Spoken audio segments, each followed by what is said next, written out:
Pike's pushed more and far enough ahead. He's got out of line. It's now Pike going to have a go at Werrell. Don't push him off. He's in the championship fight.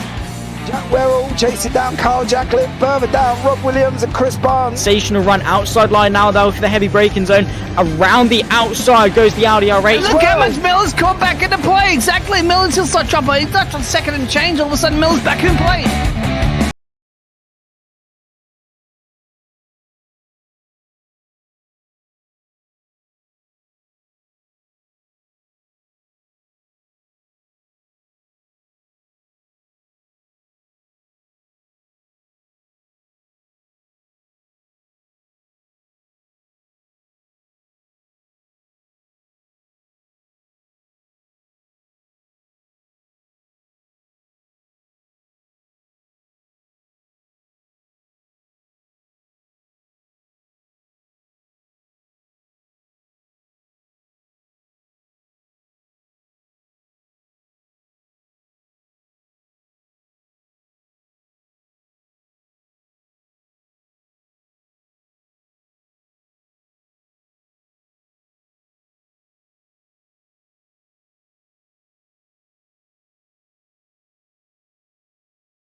Standing out from the crowd is a challenge.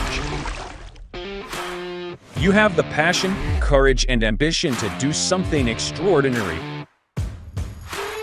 You have an awesome story to tell and a wonderful vision to share with the world. At Eddie Videos, we take that vision and turn it into reality so you can be heard above the rest. You need something different, and we give you the ultimate advantage. We can help you transform your ideas, images, and clips into a professional video that brings your message to life and sets a new bar for excellence.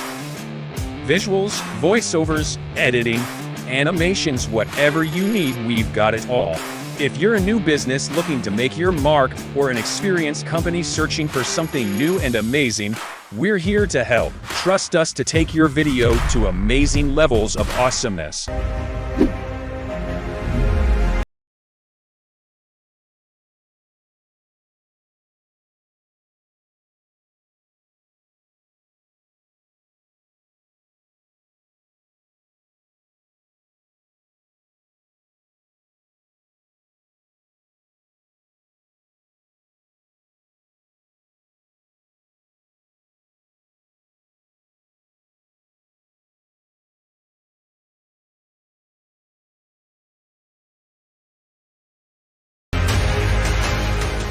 Does he have it? Medeiros is going to get it. Oh, look at the toss!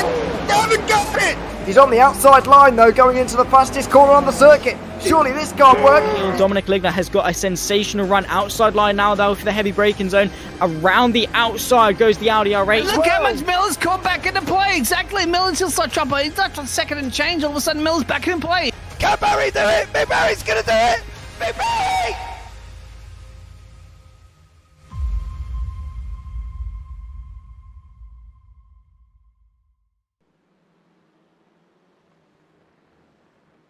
Good evening and welcome. It's Monday night. It can only mean one thing. JPB Clio's return. And this time we're returning from down under. We have got 11 turns of a fast-flowing, hairpin-loving Phillip Island circuit in Australia. Poor 4.41 kilometers here of epic racing. I do like Phillip Island. I think it's going to do really well. They're also at Phillip Island as well on the GT4, so you got to be aware we're going to see it twice this week. But it is absolutely an incredible circuit. I am James Parfitt. I'm going to be joined in the booth by Mr. Zach Sweeney here this evening, who's going to come along and provide some insights for me why we do this race. So let's bring you currently up to date with the standings. In the AM standings, it is David Ayres out in front currently on 142 points, with Paul Godden on 127. Andy Littler currently holds third on 113. Then you got Dan Lewis on 111. Gary Walsh on 103. Edward Parfitt in sixth on 102. Chris Dixon on 95. Roger Morton on 61. Sir Alan Toon on 39. Mick Barry on 36. And we haven't had Ollie Ricks, Dale Colwell, Carlton Brewer or Anthony Castillo as of yet. In the AM team standings, it is JPB Racing with Dan Lewis and Edward Parfitt out in front on 213 points. Work hard by result with Andy Littler and Alan Toon on 152. Sim Stickers with Paul Godden on 127. And Spiral by result with Ollie Ricks and Mick Barry but on 36 points.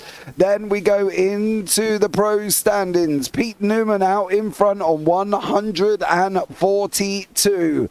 Adam Dalmont in second on 127. Brian Holmes in third on 105. Then in fourth we've got Adam McNally on 100. Lee Deemer on 93. Carl Jacklett on 92. And Craig Jones in seventh on 91. Michael Seal in eighth on 56 with Lee Bowden on 52.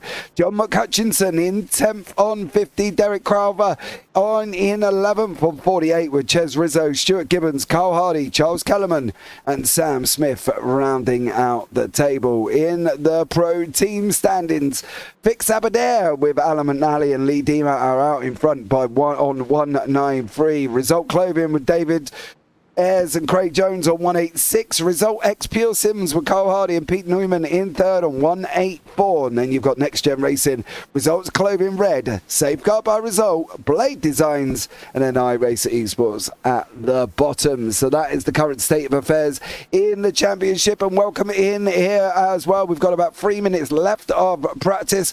Phil, welcome in. Mark Draper, hey. Mick Barry, damn VR is down by watching from the grandstand. Have a blast. So Mick Barry is unfortunately not making it either. But I tell you what we can do.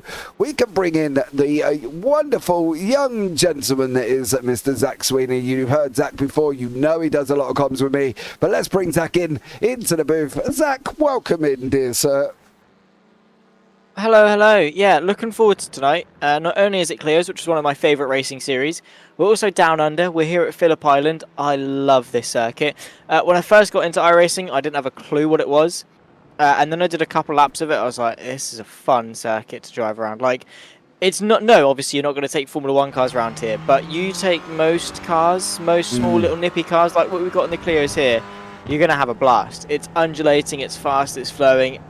Maybe not abundant and overtaking opportunities, but you will have a lot of fun while driving around here. I absolutely love this track, and one of my most fond memories of Phillip Island was an endurance series which had LMP2s and GT3s racing around Phillip Island, which was a lot of fun. Very interesting racing. Let's it was something, but it definitely sort of sparked my love for Phillip Island, and I'm sure the Clios are going to live up to the same hype. Yeah, absolutely. We've got 20 Clios on track at this moment in time here as well. We're on board with Adam McNally, who's just gone round the MG, and then we're going to go round the long left-hander, which leads us into a 10 and 11. We have got 12 pros, 8 AMs, top 10 reverse for race 1 and top 15 reverse for race 2. So that's going to mix it up a little bit as well with some of the AMs. We'll be near the front of the grid, I am sure.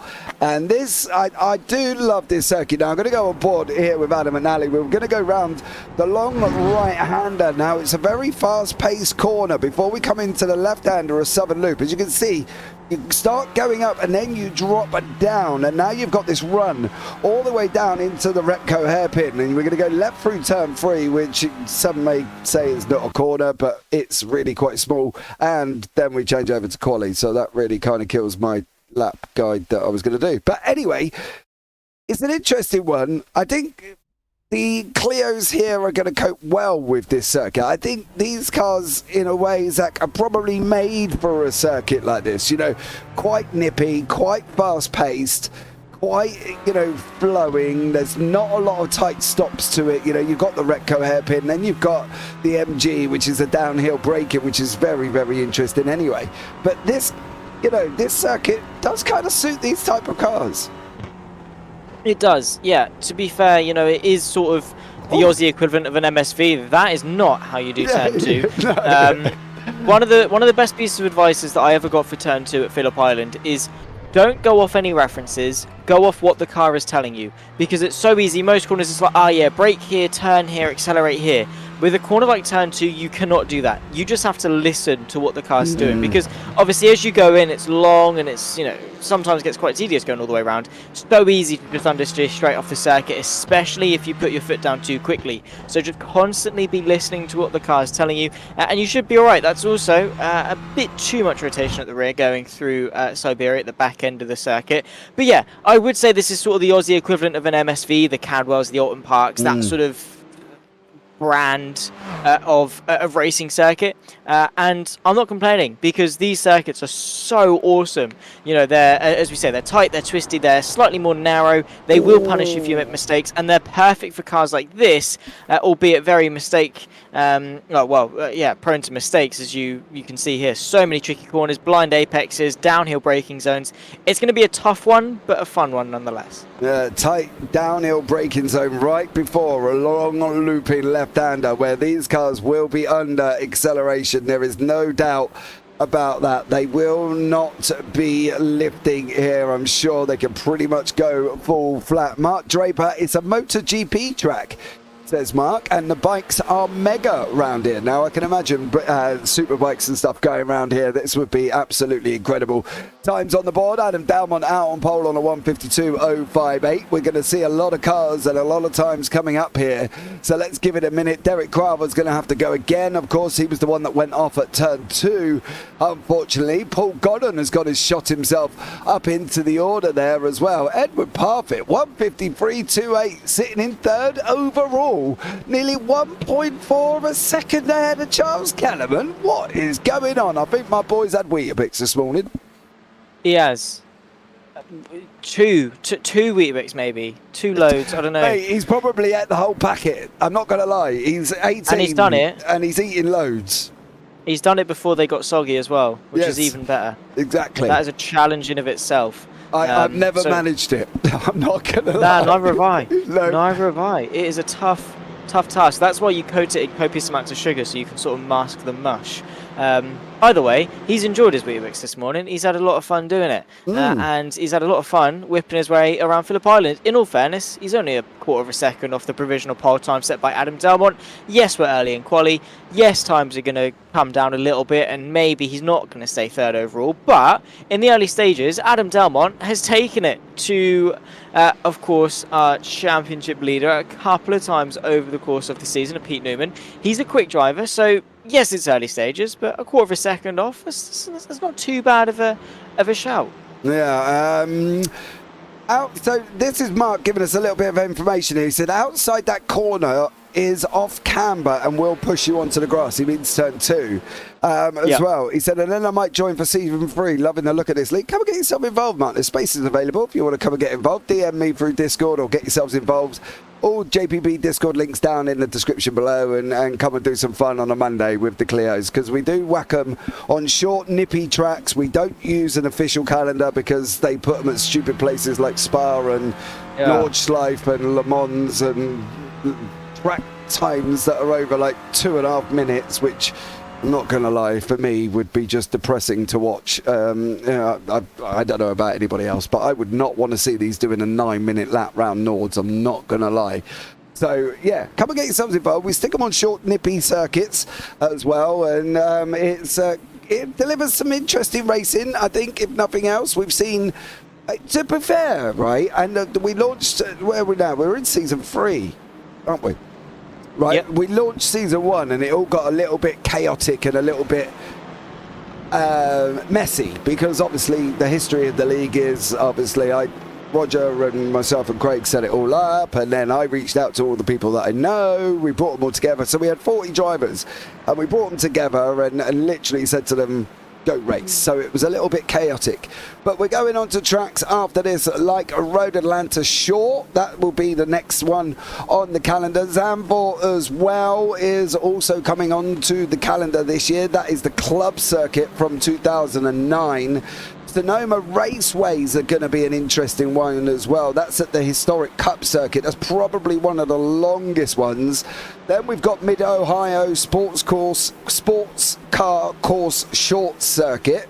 So that should be a fun one as well. And then we believe we're rounding out. We're going to Sebring International Raceway. Oh. But we're going to the club circuit. We're not going to the full circuit. We're going to the club circuit.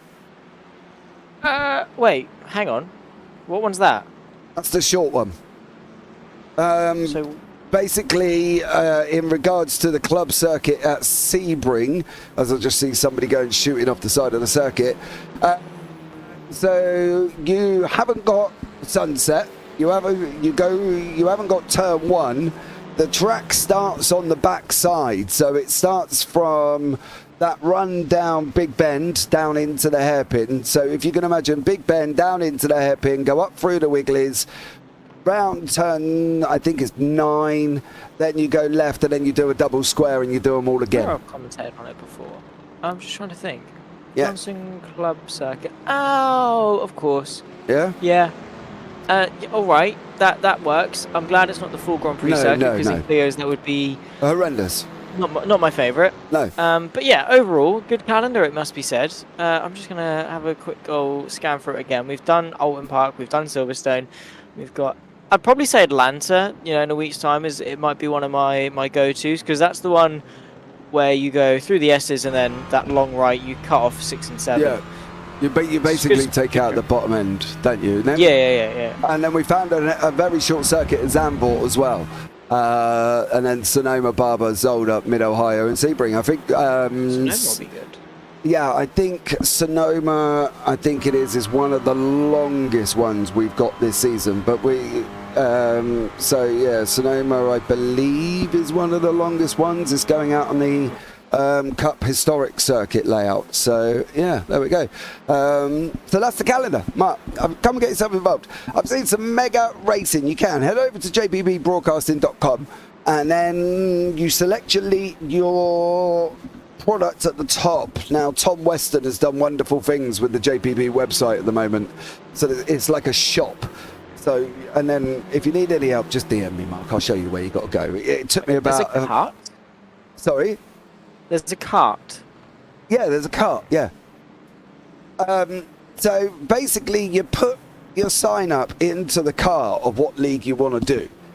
And then you register, then it sends you an email, and then you pay, and then it sends you another email saying thank you. It's all very fancy. Tom Weston's been at it. I didn't really... he just said, I've got this idea. I was like, okay, go for it. And that was it.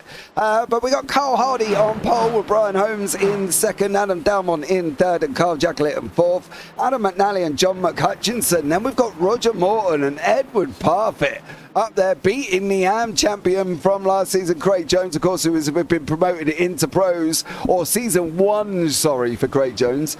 So, Craig, it should be an interesting one. Phil, is the Wigglies the official corner name, James? Yeah, it is, to be honest. It is the Wigglies. Zach knew what I meant. We've both been to Sebring before. Zach knows what I mean. I've seen it, mate. The site is great. It has a shopping cart. It does, mate. You can stick as many leagues in your shopping cart as you want and then go and sort them all out.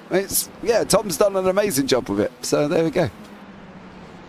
Nice. Yeah, I know. Yeah. Good job. People are a lot cleverer than I am to do all that cool stuff. That's not how you do turn 2, Derek Crowther. That is just That's Carl Hardy, dear sir. Oh, is it? Yeah. Oh, is it? Carl Hardy. But did you notice something as well with the recent update? He actually stopped in the gravel. He didn't go and torpedo into the barrier. iRacing have made the grass not ice. Yeah, they've added depth to the grass, and they've added depth to the gravel, so they actually work as they're supposed to. Apparently it's had raving reviews, so there we go. Here is the grid for race 1. Adam Dalmont is in pole. He took it right near the end with Carl Hardy in second, Brian Holmes in third, Adam McNally fourth, Carl Jacklett fifth, and John McHutchinson sixth. Roger Morton leads the AMS in 7th with Edward Parfitt in 8th. I'm so proud of you. Ahead on the pros of Craig Jones, Derek Carver and Ches Rizzo. David Ayres in 12th, Lee Deemer 13th, Paul Godden 14th, Michael Seal 15th, Gary Walsh 16th, Dan Lewis 17th, and Charles Kellerman down in 18th. And then we round off the grid with Andy Littler, Chris Dixon, and Sir Alan Toon as well. I think my boy has eaten the Weetabix and he's managed to get them in without them going soggy. It's something I have not ever achieved. I always end up with soggy Weetabix. So, yeah, there we go. I don't know about you. Do you end up with soggy Weetabix all the time? Always. Yeah, you just Always. can't. You It's been a can't. while since I've had Weetabix, actually. I've got Weetabix in my fancy cupboard. Weetabix now. Yeah, I've got Weetabix in my cupboard. I generally have some normally before I go to bed. You know, why not? So yeah, so I end up with soggy Weetabix. And the thing is, they go soggy despite, you know, you can have one in there and a little bit of milk and it'll go soggy. Right, here we go. Anyway, now we've discussed breakfast cereals at night time. 5, 4, 5 lights, and we are up and running. It is green for Heat 1 here, and it's Adam Delmont who's got an absolute flyer off the line. He has taken that lead away here as well. Carl Hardy in second with Brian Holmes in third, but Adam Delmont opened up an amazing gap here. Let's catch up further back. What's going on? Paul Godden is going to be drifted out to the outside here once more. What about the guys at the back? Dan Lewis managed to keep it off the grass as well. Roger Morton's past John McHutchinson and Derek Crowther there as well. It looks like we may have had a man off the side of the circuit. I've got a funny feeling that maybe Dan Lewis it was who took the trip off the side, but a great run from Adam Dalmont there, and apart from Dan Lewis there, Zach, everyone away cleanly. Yeah, good start for Phillip Island standards, especially going through turn 2 on cold tyres. Not something I would want to do whatsoever, but a good start for Adam Dalmont, of course, making the most of Pete Newman's absence and, well, leading the way. However, you know, you get rid of one Pearson's driver, he's very quickly replaced with another. You can see Carl Hardy just in behind, giving Dalmont a good old fight for his money. You've then got Holmes, McNally not a million miles away either, as they're all still closely compacted in this long train of cars all the way back. But so far so good, and a pretty decent start, it must be said, as I say, especially for Phillip Island. Yeah, absolutely, without a shadow of a doubt. We have got Dalmont leading the AMS, the pros, sorry. We've got Roger Morton leading the AMS at the moment here as well. We've got battles down here with Ches Rizzo, Lee Deemer, Paul Godden's just gone up the inside of Gary Walsh to take that 4th place in the AM Championship here on track. Carl Hardy, Brian Holmes, Adam McNally, Carl Jacklett, Roger Morton, John McHutchinson, Edward Parfitt's drifting back, but he's opening time up on Derek Crowther here as well. Crowther is sitting about a second and a bit back here over Edward Parfitt on lap 2 with literally 18 minutes remaining. Hardy's under pressure though. He's under pressure from Brian Holmes here, Zach, and Brian Holmes is not going to let him off easily.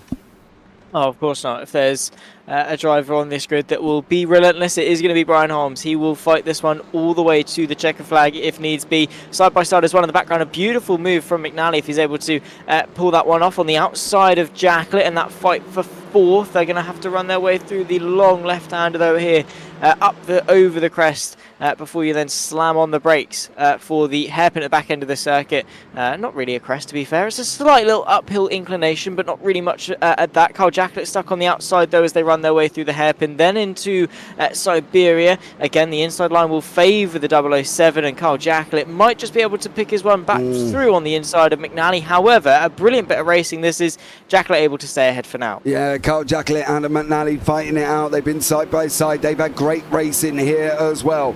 But, you know, I do love interviewing Carl Jacklett because he generally comes in, and whether it's TCRs or whether it's Clios, and I say to him, how did you get on? Loved it. Loved it, loved it, loved it. That's all he says. I've had great racing, he goes. So I do love giving Jacklett a little bit of a chat because he does make me smile at times, knowing that the leagues that we're putting on are providing such great racing as what we've got on the screen at the moment. McNally and Jacklett are nose to tail here once more. McNally He's got to be looking at trying to get round this long left-hander. We're going out of turn 11. Down the start-finish straight we go. This has got to be McNally's opportunity. If he's going to do it, though, Zach, he's got to do it decisively, because if he does it half-assed, it's not going to work for him, because he's got to look at that inside line. Jacklett needs to the outside gap. He's coming round the owl now. McNally does make it decisively, and if that was anything other than full ball there, Zach, he wouldn't have got through. No, absolutely not. You need to be committed. You need to have that confidence and trust, not only in yourself and in your car, but also in the other driver, not to completely throw you off the side of the road. Fantastic move, fantastic racing, and great respect given. It has brought McCutcheon into the fight, of course, the fight in between McNally and Jacklett, but well, I'm sure McCutcheon is going to want to find his way inside the top 5. You can see having a couple of looks as they run their way into the next braking zone, but nothing overly major. But what is major is Adam Delmont stretching that advantage ahead of Carl Hardy, now over a second clear. Yeah, he has. He's opened up that second gap. What about Ches Rizzo? He's trying to chase down Michael Seal here. Safeguard by result with Fix Auto Aberdare from there with Ches. We've got 2 pros together there chasing down the AM and David Ayres, who's done a great job leading the AM Championship at the moment.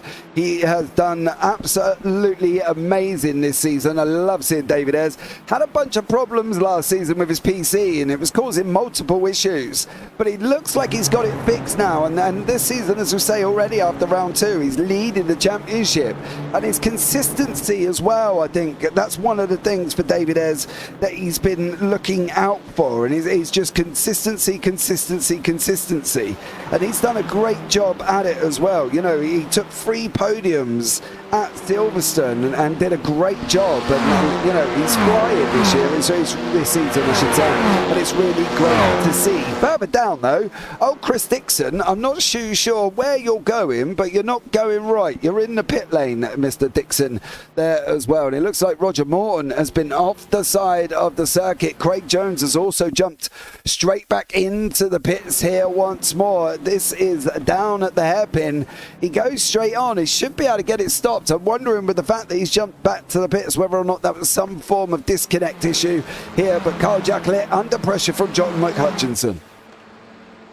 Yeah, he's really putting the pressure on, turning it up to 100, and consistency, as you say, is going to be absolutely key, especially in a championship as chaotic as this. If you can be the consistent one, not necessarily maybe winning all the races, but in the top 5, as Carl Jacklett is now demoted out of, as McHutchinson finds his way past and up into 5th place. If you can have that steady top 5 throughout the season, you're definitely going to be looking good, especially with the top 10 and the top 15 reverse over what is going to be a 30 race season. Obviously, we're now into our 7th of the season, so still a long way to go, but again, that consistency is going to reign supreme. McHutchinson trying his best in order to do that.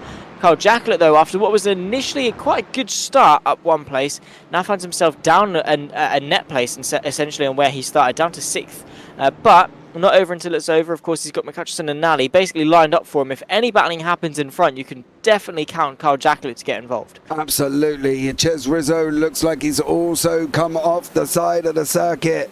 Oh, Ches, what did you do here as well? Oh, there's another man that's just pulled over. Maybe there's a lot of issues here this evening, and people are having overheating problems or something. But Brian Holmes with Carl Hardy coming round turn 1 now. This is the one of the closest battles, along with McHutchinson and Jacklett here once more. And they're absolutely flying. But it does leave, currently at this moment in time, look at the leader of the AMs. Mini-Me's out in front. Look at him go. Is flying high. It's on merit as well. Like, he's not lucked into this. He qualified well. His pace has been insane. He's doing all right. He's, proud dad moment, I'm sure. I mean, you had that a couple of weeks ago and last week as well, and, you know, that got squished. But, at least for now, you have got something to be very, very proud of. He's second in the AMS. Let's not also count out the fact that we've got 2 reverse grid races to come as well. He could be looking quite pretty. I mean, at the moment, a podium seems fairly secure. What's to come in race 2 and 3? No idea. But whatever it's going to be very interesting. As David Ayres, though, unfortunately has cleared Mini-Me just as we big him up. He ends up running off track at turn 2. So, yeah, unfortunately for Mini-Me, as Zach said, you're doing really well. He went and binned it. So that's on you. No, it's not. Skill issue, mate. It's not my problem. Sorry about that. Commentators curse. Commentator's coincidence as Carl Jacklett tries to go to the outside of McNally. That's definitely going to be bold and brave. That's going to allow McCutcheon to pick his way back to the inside. They run their way through the quick flick to the left. And very easy to get the up and over, in fact. But they all stay as they were, 4th, 5th and 6th. Good job from Jacklett to get himself back ahead of McCutcheon. But yeah, no, James. Commentator's curse doesn't exist. Commentator's coincidence. There's only bad driving or bad luck, of which I take responsibility for neither. Well, this is also true. One man that is trying to force the responsibility is Carl Jacklett with John McCutcheon and McNally. They're battling it out here in a nice little freeway at the moment. They're fighting it out as they've gone through turn 1 and they've gone through this long looping left-hander of Southern Loop here once more. And unfortunately, it's still going to be Carl Jacklett trying to get hold of Alan McNally with John McCutcheon pushing up behind him as well. So, yeah, there's going to be some interesting racing here once more, and we'll see how it pans out. I'm getting notifications there may be an issue with the session. Bear with me here. Why, Zach, you carry on for a minute. Beautiful. Welcome to the Zach Sweeney podcast here for the JPB Clio Cup. I have had practice with this before, and it was during the JPB TCRs when we switched over from the media day, from round 1 to what was a media day at Silverstone National, nonetheless, which is where we were last week, which was 3 fantastic races. If you haven't watched them, do go and check them out. And if this is your first time on the JP Broadcasting YouTube channel, do make sure to like, subscribe, turn the bell for notifications, because we have got absolutely anything and everything in the world of sim racing. You're witnessing some of it right now. Front wheel drive action in these little coupes in the Clio Cup, of which Adam Delmont is leading the way in the pros. You can see there by his red number banner. He's leading the way overall. You've then got David Ayres and Paul Godden fighting away for the AM lead. I'm going to say fight. They are the ones leading the AMs there with their yellows, the 254 and the 13. For those unfamiliar, of course, you've then got a top 10 reverse for race 2, top 15 again of the standing order for race 3 as well. So 3 20-minute races in store and plenty of racing action to come. And also we covered, as I say, TCRs, radicals, open wheels, you name it, we've probably got it. So do make sure you're sticking around if you want to have as much fun as you possibly can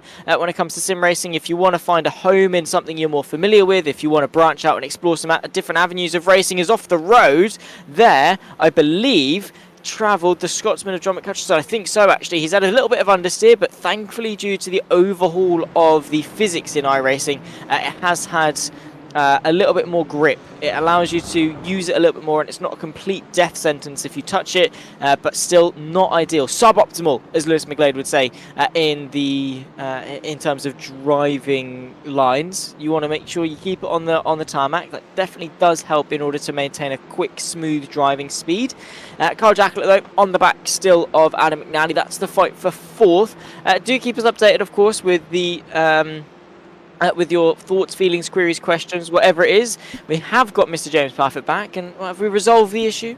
Well, there is a slight problem with the session currently at the moment. Now, for whatever reason, when the drivers are getting a 1X, they are getting drive-throughs. So we may have to look and reset this issue here as well. I do apologise once more for the problem. We are hopefully going to be able to get this sorted out, and we will get notifications to the drivers, because currently at the moment when you're getting a 1X, you are ending up with a drive-through penalty. So unfortunately for them, as much as this race would be amazing to conclude, I have a funny feeling it may not be concluding. But let's keep going for a minute as well until the admins work frantically in the background to get it sorted out here as well. So let's see what happens with Adam and Ali and Carl Jacklett as they're still scrapping it out on lap 8 with technically 7 minutes to go.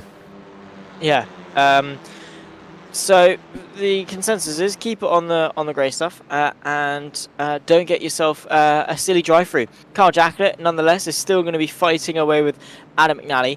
Is it just a 1X, or if you spin and get a 2X, is that also drive-through? I don't know whether is it just 1X is now the new limit, I suppose. So if you get a 4x or a 2x, then tough luck, sunshine. So you have got to be very, very careful over the course of the final 6.5 minutes of racing action. And that does mean that if Adam Delmont has a little bit of an issue out in front, 2 seconds clear of Brian Holmes, that's definitely not enough time to find your way in and out of the pit lane. So especially that fight for the front means that, yes, obviously it's a bit unfair with the circumstances and things. You should have a lot more of an allowance than 1x, but it does mean that in terms of this race in isolation, where whatever results are counted and things like that, if Adam Delmont does pick himself up a silly drive-through on paper, that could definitely see Brian Holmes up into the lead. Yeah, we are going to be running this one out, guys, and then we will be looking at sorting out the sessions quickly. But we will need to swap servers here for the next one. So I'm going to have to whack up a pretty back you onto the start screen here as well. And it does mean that we will need to swap servers after this one. We're going into the last 5 minutes of the race here once more, and at the moment Adam McNally and Carl Jacklett have not left each other alone. Andy Littler and Gary Walsh are still fighting it out once more as well. And it just goes to show, though, although there is that incident with the 1x, it just goes to show how many people have actually not used that 1x and actually have got 0x's at the moment, because there's only been, I believe, a couple of drive-throughs, if I'm not mistaken, 2, 4, 5 drive-throughs with people going off at the side of the circuit. So on the plus side, the driving's been good. Yeah, that's true. People have kept it nice and clean. I haven't seen too many mistakes. I suppose that is the lack of allowances from Phillip Island. Like, if you make a mistake, you're going to know about it. So I suppose a slight bit of caution being taken from each of these drivers, just to say, hang on guys, let's not be silly. And well, for the most part they have kept it nice and clean. No contact or anything like that as well to get cheap 2x's and 4x's as well. No spins to get yourself that 2x. So yeah, looking pretty good for these guys. They're not doing too bad into the final 4.5 minutes, as we say. And yeah, Adam Delmont at the moment has got a firm grasp, but you by any means do not let that seem set in stone. We have got a good fight for the top 10 overall. Let's not forget this is also for a reverse grid pole, but also for an AM podium between Gary Ross and Andrew Littler. Yeah, it will be as well. There are going to be some swaps around, obviously, guys, as well. It's going to be a bit of a mixed reverse for race 2. Unfortunately, we've had to make that change due to the fact that obviously we've got to swap sessions. We didn't want to run all 3 races again to do that, so we are going to run 1, and then we're going to go into a new session for race 2, and then we will end up changing it for race 3. So we will have to have 2 session swaps, but it just means that there will be 2 more races to come, rather than us running the whole of race 3 again. I know, Ches, it's not ideal. I do understand that as well, and I can fully understand your grievances, and I get it, and I fully understand, and I sympathise with you. If I was sat next to you at this moment in time, Ches, I would give you a big old cuddle and say I'm sorry. So at the end of the day, we are aware, and we will get it sorted out. Don't you worry about it, and it will be set properly for race 2. So we will have to jump onto the start screen for race 2 as we're coming into the final 3 minutes. Andy Littler, Gary Walsh here battling away. Carl Jacklett still trying to get away from John McCutcheon. He's still trying to get onto the back of Alan McNally, and then Chris Dixon is here. He's trying to get onto the back of Michael Seal, who's just up the road there for the results. Safeguard by Results boys as well. The Work Guard by Result team doing a stellar job with Andy Littler here as well. The Results boys in general with David Ayres sitting as the lead of the AMs at the moment. 2.5 minutes remaining here. Carl Jacklett, John McCutcheon side by side once more as they're going around the last 2 corners, 10 and 11. This has got to be McCutcheon's chance down into turn 1. You'd think so, but turn 1 isn't exactly the heaviest braking zone in the world, though. You do carry quite a little bit of speed through. Even in these front-wheel drive Clios, you still are carrying a little bit of speed through, but look at how close the Scotsman is. He's practically pushing Carl Jacklett in that 007 through the straight, and you can see there that he is not taking any chances whatsoever all the way to the white line. Brings it back over to the racing line, though, as they slam onto the anchors for the very fast-paced turn number 1. Both hitting a nice apex. No way through for McCutcheon. He's going to have to try something a little bit different going into the, penultimate lap. Yeah, we will be 1 and 1 more here now. It is a short lap. It's 1 minute 45. Actually, Oh, it's going to be very close here, Zach. I think we're going to have one of the moments where we're sitting here thinking, what do we know it won't? He's got Adam Dalmont's already halfway round. He's got a minute and a half. Oh, okay. Well, let's see. I know. It'll be about 30 seconds, I reckon, across the line. You reckon? Yeah. Oh, okay. Well, there you go then. As Dalmont comes sweeping around the hay shed here, the right-hander. Yeah, well, you've disappointed me now.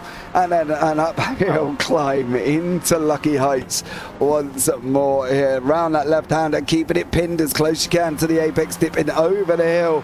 Down you come into the downhill braking, so you can see the lock up there in front from Sir Alan Toon.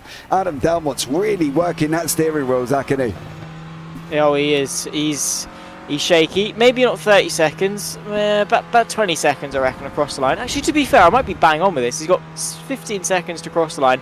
We'll see. But yeah, nonetheless, we are going to be going on to the final lap in a moment's time. He is probably shaking, probably quite nervous, but I suppose that might be the driving style that you have to adopt when it comes to driving these Clios. Actually, I think I'm bang on with that. I am as well. Look at that. Boom, under the bridge.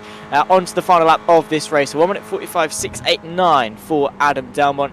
As we are onto the final lap of the race. He set the pace. He's being consistent all the way through. Yes, maybe not the smoothest of driving styles, but, well, in front-wheel drive cars, can't really blame him. He laps the 65 machine of Sir Alan Toon quite cleanly, and now it's a cruise to victory. There it is for Adam Dalmont. He's going to cruise all the way through once more. And he should take that win here as well for the first race. He's done a stellar job for a 0x. I think Carl Jacquelet's just unfortunately been a sucker for one of the poor penalties that unfortunately have been handed out for that 1x situation here this evening. So we'll see what we can do. It happens, mate, but I would vote for this race not counting to the league points, but I'm just here for good, fair racing, says Ches. I know, Ches. I know. Well, we will see what the general consensus is as well. If people are willing to do that, then we will see and what happens there as well. Whoa! Lee Deamer absolutely squeezed Michael Seal there like an orange in a juicer, Zach. Yeah, I was going to say, that was a little bit on the limit, probably a little bit over it. So, Deamer... Yeah, we're getting close to Christmas, mate. I'll be careful. Santa is watching. As that is wide from Michael Seal. Lee Deamer just says, cheers, mate. Picks him back on the inside. He's been able to go all the way around and a little bit argy-bargy between these two. Yeah, I got a funny feeling there's no love lost there as well. But Adam Dalmont is going to come over the line and take this victory with Brian Holmes in second. And then Carl Hardy comes over the line in third. Adam McNally hanging on here from John McHutchinson with Derek Crowther sneaking his way through. David Ayres, Paul Godden, Andy Littler and Gary Walsh. And then we've still got Michael Seal, who is still going at it with Lee Deamer. Lee Deamer's obviously lost his bumper somewhere as well. So there we go. That was a little uncalled for, not to sound harsh, says Stuart Rice in YouTube. Well, yeah, I think Lee Deamer and Michael Seal are going to carry on with this battle. Maybe not now, though, because unfortunately for Michael Seal, he's ended up on the grass. So that's a bit of a shame. Was this all on his own, or was it just opening up of the steering? A fair play to Michael Seal for not just T-boning.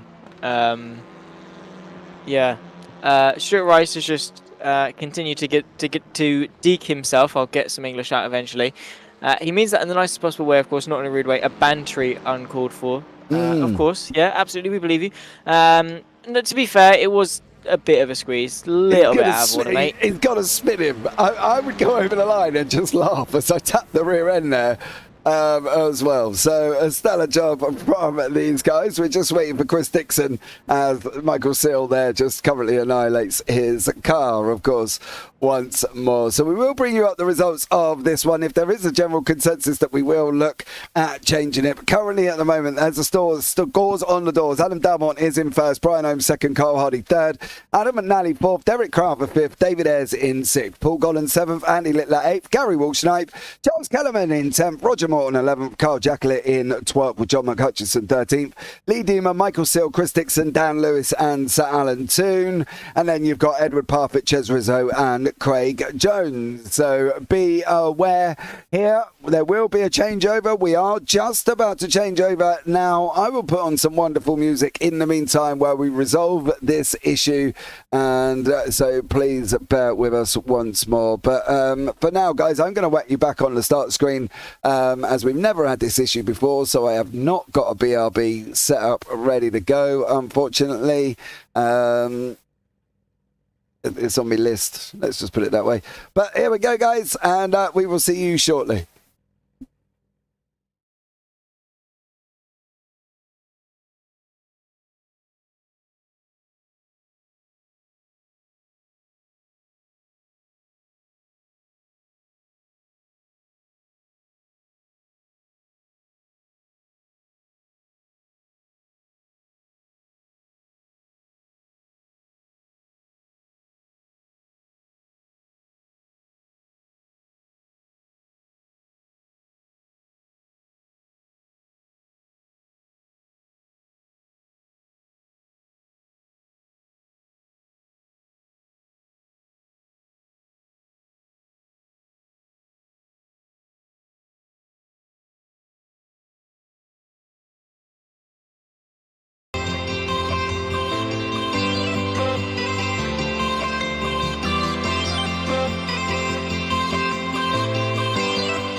Okay, guys, we are back. Sorry about this. There was obviously a mix-up with the sessions. Everybody was getting a 1X and getting a drive-through, and it wasn't good. We are going to advance the session. We are not going to be running for the next 7 minutes, and then we will be getting onto the grid. It is going to be a random reverse, so let's see how this one all pans out as well. We will discuss after this race what's going to happen about race 1, but we'll see there as well. Ches, I understand your point, so let's see how we get on here once more. But we are going to be advancing, ready to go into the grid for this race. It is completely random this time around, Zach. Could make some interesting racing.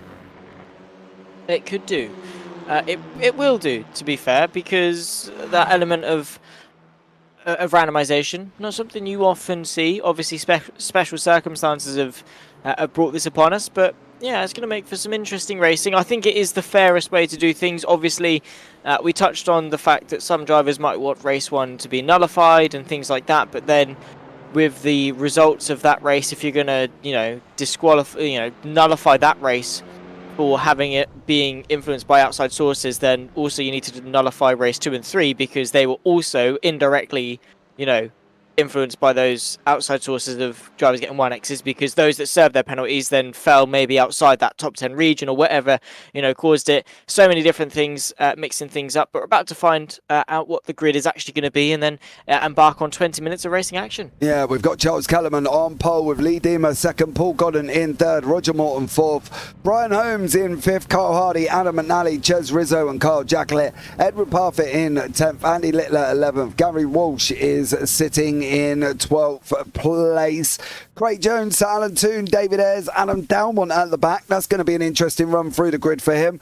Chris Dixon, Derek Crowther, Michael Seal, John McCutcheon and Dan Lewis. So we are up and running, ready to go here. Charles Kellerman is on the front row. He is the lead driver here once more. Here goes Charles Kellerman. The lights are off and away we go. We are up and running for race 2 once more here in the JPB Clio Cup on the JPB YouTube channel. Charles Kellerman out in front, managed to hold on from Lee Deemer here again as Paul Godden is also trying to get involved as they go round turn 1. Are they all going to make it through this time around, or are there going to be people off the side of the circuit? Well, Kellerman isn't off there as well. Gary Walsh not off either.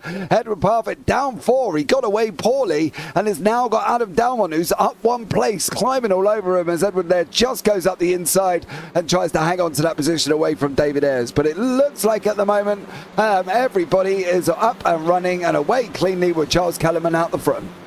Yeah, Charles Kellerman doing a brilliant job, but immediately under pressure. Lee Deemer trying to send the move to the inside. They're 2 wide, 3 deep as well. The entirety of the top 6 having a battle with somebody. Lee Deemer takes the lead away from Charles Kellerman, who relinquishes that place and falls down to second place. Probably not the, not the most stupid decision he's going to make. Probably quite a clever one in all fairness for him, because battling at this stage, especially with a random grid, not the wisest thing in the world. So Charles Kellerman happy to fight for second, just chill there and, not fight too hard with Lee Deemer for the lead. He's happy just to stay in second, which I definitely think is the right thing, because with all the carnage that's going on, so many places can be won or lost that, if you're battling too hard and losing so many places, then what's the point? But that's a huge send from Roger Morton, and it's not mattered in the end anyway. Charles Kellerman. Roger Morton missed the braking point, going down into the Repco hairpin, down into MG, I believe, as well, sorry. And unfortunately spears straight into the side of Charles Kellerman. It's all got a little bit scrappy there with the result and the optical boy here. But at the moment, it's still Lee Deemer out in front. Look at a gaggle of cars behind that, led by Paul Godden, with Ches Rizzo, Andy Littler, Craig Jones, Adam Dalmont, Carl Jacklett, Michael Seal and Derek Crowther, all having a bit of a mare here. And unfortunately, there is a couple of others. Gary Walsh, David Ayres, looks like they've had a moment as well, and it's all got a little bit messy in that mid-pack. So hopefully we will be able to get this settled down a bit as well. But Paul Godden leading the field here with Ches Rizzo, Carl Jacklett, who's just gone past or trying to go past Andy Littler, and Carl Jacklett's having a good evening tonight as well. So is Adam Dalmont. Dalmont's up 6 places, so he's doing well as well.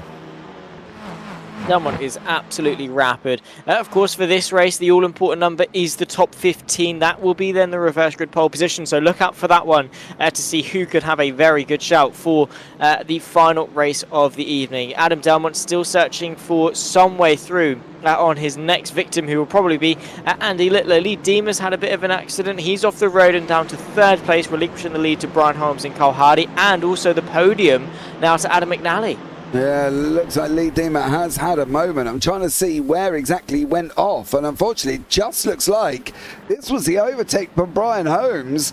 Holmes just goes up the inside there as well, and then Carl Hardy gets past Lee Deemer at the same time, and unfortunately it just looks like Lee Deemer got a little bit bullied out there, Zach, and just struggled a little bit with the car and just couldn't quite get the rotation round there as well. But Adam Delmont, you can see him sitting here in 10th place. He's got Andy Littler for company. He's trying to go up the inside of Littler. Littler's respectfully giving him space here, and Delmont is going to get through. What's going on up here? There's a lot going on up here with Roger Morton battling side by side with Lee Deemer and Paul Goddard and Ches Rizzo and the recovering Carl Jacklett, sorry, that is not Charles Kellerman, and it's all going off here once more as well. We've got literally 16 minutes remaining. Morton's on the grass. Is he going to be able to hold on? Goddard's involved as well, side by side with 2 wide, 2 deep, nearly 3 wide. Round goes Morton. Oh no.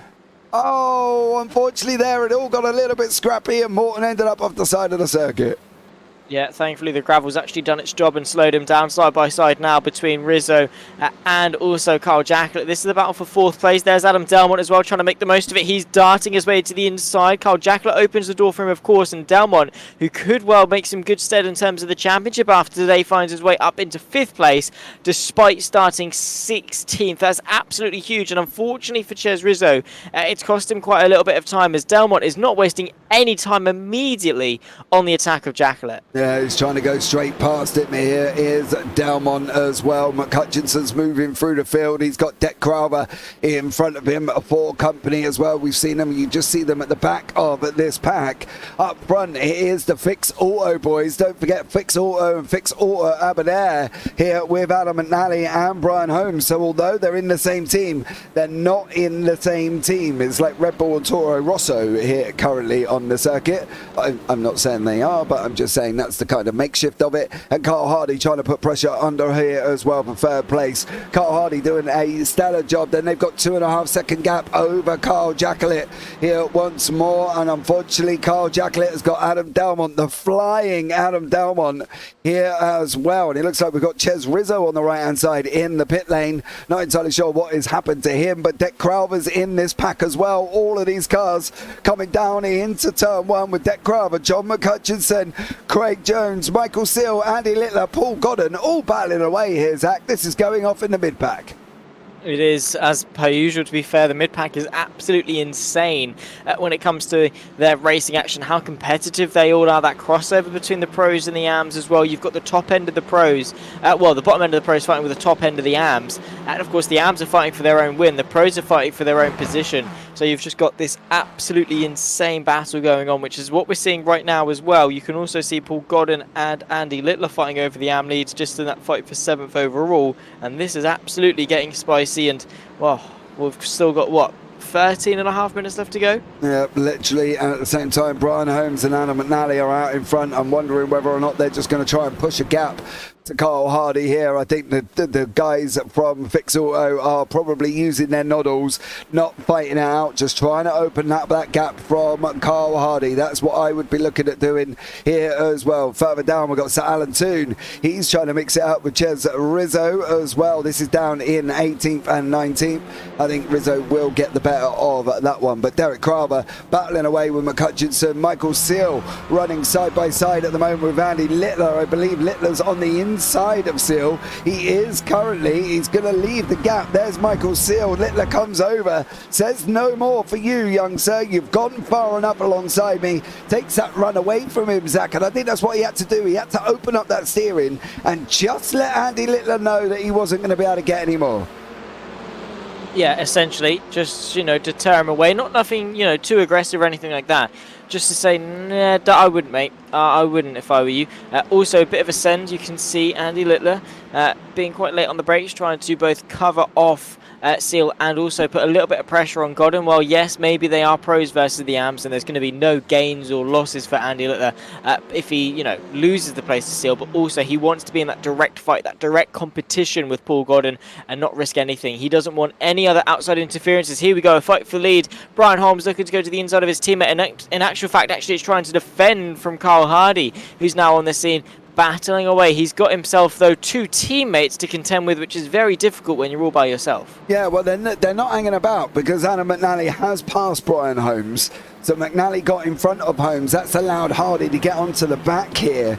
And now we can have a quick look and see how that one happened with Adam McNally and Brian Holmes. It looks like Holmes runs a little bit wide, gets a poor exit off the corner, and McNally just says thank you very much and takes it out the inside. The problem with that is he's now got Carl Hardy tucked up right behind him, and this could be a spicy one here as well because Carl isn't any slouch. He knows how to drive. He's not in a Pure Result X Pure Sims team for no reason alongside Pete Newman. So for Carl Hardy, he's got to go at these guys, and he's really got to put them under pressure. He's been handed an opportunity now, Zach, and I think that's the thing. He's been given the opportunity. He's got to make the most of it, and this is where he's going to close in. There is Carl Hardy. Adam Dalmont's closing in the background. You can see him there for the Next Gen Racing team, and here comes Carl Hardy now. The slipstream not really working out as much as Hardy would have thought he would have needed there as well, but you can see further back. Look at Paul Godden, Lee Deemer, Andy Littler, Craig Jones. They're still going at it. Seal, Crowther, McHutchinson. Incredible battles in this mid-pack. Absolutely. Oh, no, Crowther, where you going? Oh, no, Derek Crowther. Did it? Oh, Michael Seal had his nose off. Crowther just misses John McHutchinson. And Derek Crowther goes around, unfortunately, but the battle up front is now a 4-way fight with Adam McNally, Carl Hardy. Brian Holmes has retaken the lead, but Dalmont's there as well. He is really now into the fight, which is absolutely insane. I will say maybe a little bit controversial. I'm going to say that Derek Crowther brought that upon himself. Anyway, we have got a top 4 fight. Holmes, McNally, Hardy and Dalmont all battling away for the lead of the race. We still have half of race 2 to go. 10 minutes on the clock and, well, an awesome battle between now and the end anyway. Adam Dalmont already picking his way past Carl Hardy and up onto the podium place, so not wasting any time whatsoever. Straight on the counter-attack, though, is Carl Hardy going through Lukey Heights. Now downhill braking zone going into the hairpin, and it's later on the brakes for Adam Dalmont. Bit of a lock-up in front as well from Adam McNally. This battle continues on between Dalmont and Hardy, though. The up and under potentially from your Pure Sims driver. Both of these drivers want to lead the charge against the 2 ahead. Unfortunately, only one of them can. Yeah, that's it. There's a problem here for the Fix Auto team. Does McNally push Jones? Does Jones try and stay with Holmes? Sorry, stay with him because Dalmont is coming and he's coming through the field. He is up 13 places. It's going to be interesting now. Hardy looks at the inside. Dalmont takes that later apex. Does manage to carry more speed through, and now he gets onto the back of Adam Dalmont. There's still the mid pack. You can see them just in the top of your screen. Athema, Godden, Littler, Seal, Hutchinson, Jones, all still battling it out. So we've got a 4-way fight at the front, and we've got about a 6-car battle from 6th place downwards here all the way down into 12th place. So there's battles all the way through, and Adam Dalmont has just put an overtake on Adam McNally. McNally's trying to stay with his teammate. He's trying to keep that inside line here, Zach, and these two have definitely got to start working out together. They really do. You can see nearly went into 2 rows of 2 there, but there's Dalmont to the inside going through Siberia. Nice little move there to the inside. McNally trying to go the long way around, but that's going to be to absolutely no avail, especially when you've got Carl Hardy behind. Now Dalmont's in a bit of a sticky situation. In fact, no, he's not, because Carl Hardy's going to straight away put an end to that. Already putting some pressure on McNally. I was about to say that Dalmont sandwiched in between the 2 teammates, but he definitely is not, and he's going to change that again. In fact, going the long way round through Lukey Heights is definitely bold and brave, but eventually could give him the inside for the braking zone, which is covered off quite nicely from Brian Holmes. All of them late on the brakes, bit of contact actually between Adam Dalmont that could send him wide and bring Carl Hardy back into the fight, but with not too long left to go in this race, it's absolutely anyone's game. Yeah, we've got literally coming up to 7 minutes remaining. We've got this front 4 battle battle. Then the mid-six are spreading out. Carl Jacquelin's kind of driving round on his own. He's got 3.8 in front and 2.8 behind. And then we've got Dima and Seal. Seal's just swapped places with Paul Godden. They're running side by side. I'm not quite sure how many moves that Brian Holmes is making there. No! No! No! Not how we wanted that one to end. Oh, I thought Hardy was going to get... Oh! That is not how we wanted that front fight to finish. No. Absolutely not. Yeah. Not what we want whatsoever, but there's fights up and down. They're still actually going at it between Hardy and McNally.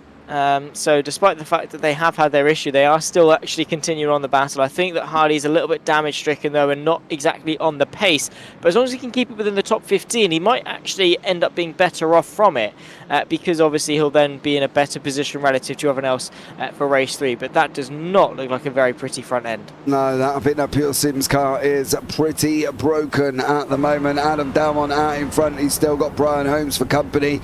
John McCutcheon still here with Michael Seal as well, so they're still battling it out on the circuit as well. Seal lost that bumper again. I don't think he's actually finished 1 or 2 races with a bumper now. I think they've all gone a little bit skew with, but he is managing to hold on, and he is managing to keep John McCutcheon behind. And as I say that, Hutchkin looks at getting a run outside of 10 and 11. So let's see how this one works out. Craig Jones battling away with Paul Godden here as well. And now Adam McNally's opened up 3 attempts at the front. We're breaking into nearly the 5-minute marker here at Phillip Island, and it has been an exciting race once more, and it's still going to be exciting right to the end. Michael Seal, John McCutcheon flying now as well. Hutch trying to get it right up his nose, right up the backside of Michael Seal. Round turn 1 they go. They've got to look for that tricky turn 2. They've got to look and be careful. They cannot afford to overrun this, Zach. Otherwise that nice little grass patch on the outside is waiting for him.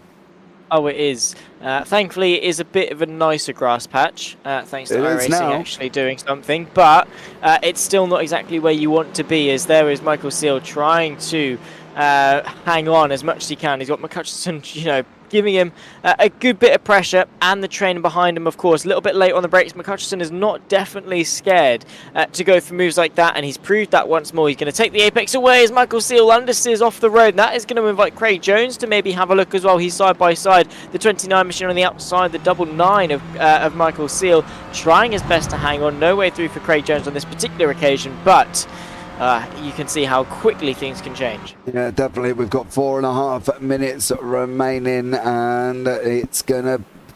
battles are still commencing, should we say. These pack in the midfield, they've been going at it 6th all the way down to 11th. It is now Lee Dima in 4th with McCutcheon, Seal, Jones, Godden and Littler, and just off the back is Adam McNally, who got caught up earlier on, of course, with Carl Hardy, who unfortunately is all the way down now. He's been into the pits as well.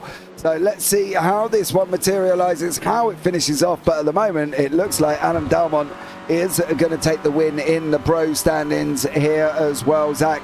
And Paul Godden is still in with a shot of trying to take that and win. Yeah, absolutely. He's still fighting away with, of course, Andy Littler for quite some time. McCutcheon and Dima going side by side in the fight for 4th. Through turn number 1, and well, running a little bit wide, nearly getting the up and under is Dima, but nothing showing into turn number 2. Godden and Littler, though, who is going to be the one to come out on top in that fight for the AMS? They're all together in this nice little train, queuing up behind McCutcheon, as there goes Dima once again. A nice run off the exit of 2. Now into the next heavy braking zone. It'll be the outside for the driver that's fighting away with the Scotsman. There's not quite a gap, but McCutcheon covers it off anyway. He's on the inside. He's braking later. As long as he gets it stopped, he should be all right, and I think, yeah, he's going to get away with it for now, but Dima is not leaving him alone. No, Paul Godden's still going at it good here with Andy Littler. He's opened up a little bit of a gap, and I say little because it is 7/10 here. The worst thing for Littler is he's got McNally pushing him as well. McNally wants to obviously get up the field as much as physically possible. So let's see what happens with this one as they're going off round the hay shed and up into Lukey Heights here as well. Is Paul Godden going to be able to hang on to this AM lead? I think it's going to be done and dusted, you know, partly due to the fact that McNally's put a car in between him and Andy Littler. So McNally has separated the AM leaders, and Paul Godden should manage to hang on here once more. There's battles further down with Charles Kellerman here trying to chase hold of Daniel Lewis. Edward Parfitt trying to get onto the back of Ches Rizzo. He's had a moment, and unfortunately he's dropped him all the way down into 7th in class at the moment, but he's battling away with Ches Rizzo here as well. But John McCutcheon still going at it with Lee Dimmer, as we're going to have this one and one more, Zach, and then we're going to be at the end of race 2. Yeah, it has flown by in a flash. McCutcheon and Dima still going side by side. They cannot leave each other alone for 1 second. McCutcheon stays ahead. Dima trying to get the up and under once more. It's deja vu as we saw on the previous lap. Craig Jones, Michael Seal as well fighting for 6th. Just looking at all the other close gaps. Paul Godden has made an ascension towards the sort of that middle of that pro fight. He's actually had a huge off, and Michael Seal's had a huge off. In all fairness, there he is. He's down to 13th place. Can he rejoin the circuit in time to not fall out of the 15th place cut-off point? I think he might be okay, but a huge scary moment. Yeah, Godden and Seal having it coming together, unfortunately, and that is the result of that one.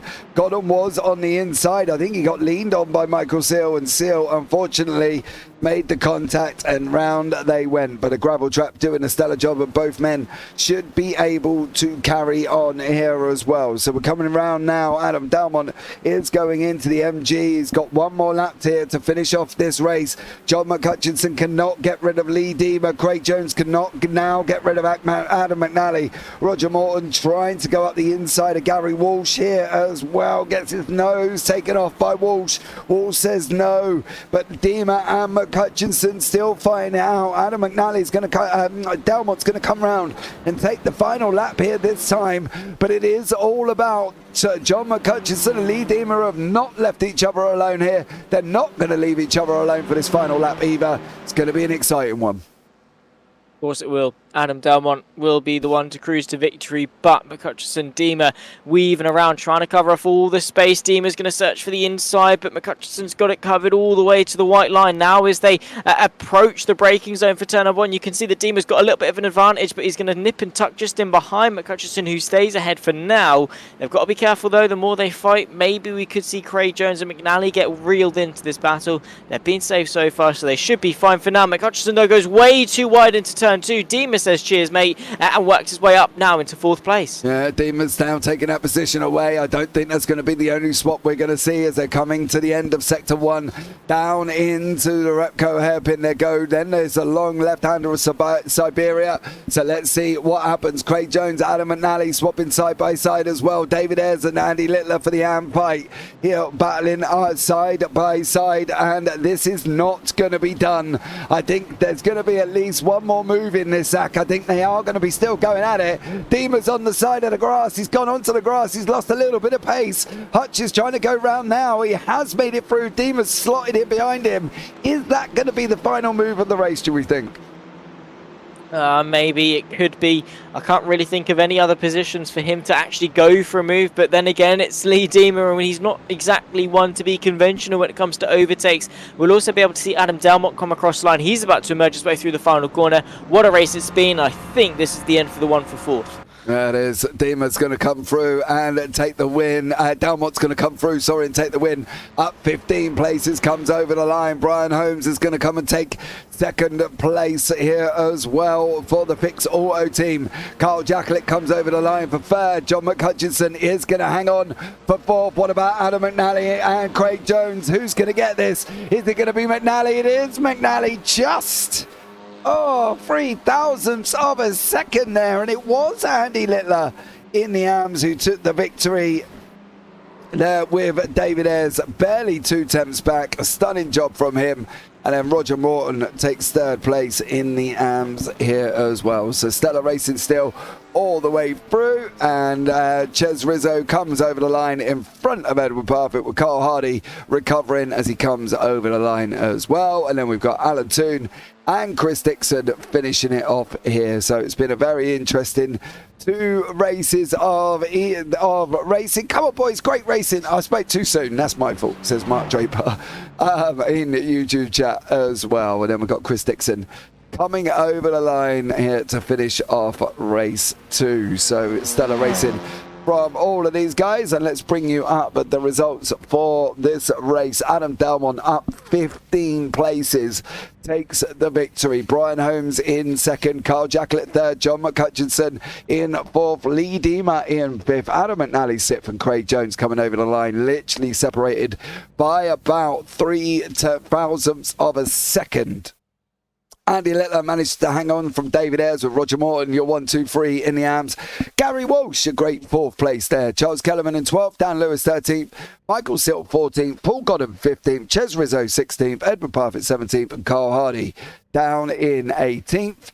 And then on from that one, we've got Sir Alan Toon, Chris Dixon, and Dec Crowther. So it's been an interesting race this time around. And as you know, guys, as well, we will be looking up and setting up the next session. And as per normal, we will be right back very, very shortly. Obviously, the issues tonight have caused this problem. It's normally one after another, but unfortunately, due to an issue in race 1, we will be looking at moving over sessions. So bear with us, and we'll be right back shortly.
Okay, guys, we are back and up and running. There has obviously been some technical issues, so we are back for the final race of the evening here as well. So thanks so much.